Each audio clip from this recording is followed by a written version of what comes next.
Hi guys, good morning. Welcome to cycling. நான் delta சைக்கிளிங்லேருந்து Jayaraman.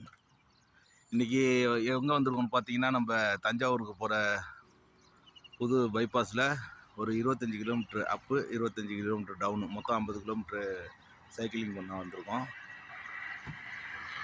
இன்றைக்கி உங்களுக்கு ஒரு விஷயம் சொல்லணும். நம்ம அசோகன் சொல்கிற மாதிரி தண்ணி குடிக்கிறதை பற்றி பேசலாம் அப்படின்னு சொல்லிட்டு ஒரு ஐடியாவில் இருக்கோம். ஒரு நாளைக்கு எவ்வளோ தண்ணி குடிக்கலாம் அப்படின்னு ஒரு கான்செப்டில் சிலர் 5 லிட்டர் சொல்கிறாங்க, சிலர் 6 லிட்டர் சொல்கிறாங்க, சிலர் இஷ்டத்துக்கு சொல்கிறாங்கன்னு வச்சுக்கோங்களேன். எவ்வளோ தண்ணி குடிக்கக்கூடாது அப்படிங்கிறதுக்கு இன்றைக்கி நான் ஒரு இது பண்ணுறேன்.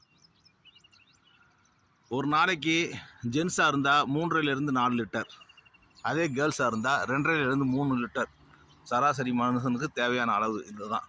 இதுக்கு மேலே நீங்கள் ஒபே பண்ணுறது எல்லாமே நீங்கள் உடம்புல திரவ பொருளை அதிகமாக லோட் பண்ணுறீங்க அப்படின்னு அர்த்தம்.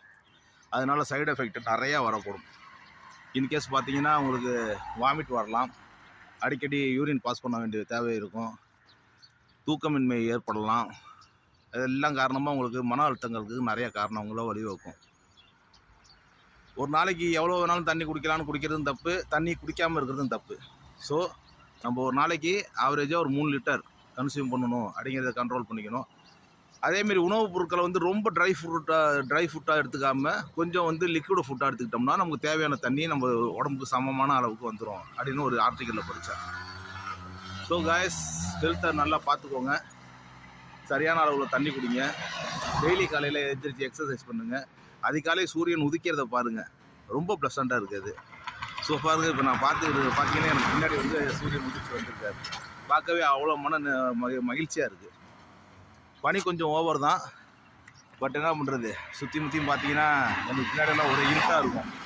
இருட்டில் எல்லாமே பனி தான், பயங்கரமான பனி மூட்டமாக தான் இருக்குது ஒரு 1 வீக்காகவே. ஆனால் அதுலேயுமே நீங்கள் சைக்கிள் ஓட்டுறப்போ உடம்புல வேர்க்கிறப்ப அது என்னமோ ஒரு புத்துணர்ச்சியாக இருக்குது. ஸோ காய்ஸ், இதெல்லாம் நீங்கள் அனுபவிங்க. எல்லோரும் நம்ம சைக்கிளிங் கிளப்பில் ஜாயின் பண்ணுங்கள். மற்றபடி வேறு ஒன்றும் இல்லை. பாய், அடுத்த வீடியோவில் பார்ப்போம். நன்றி.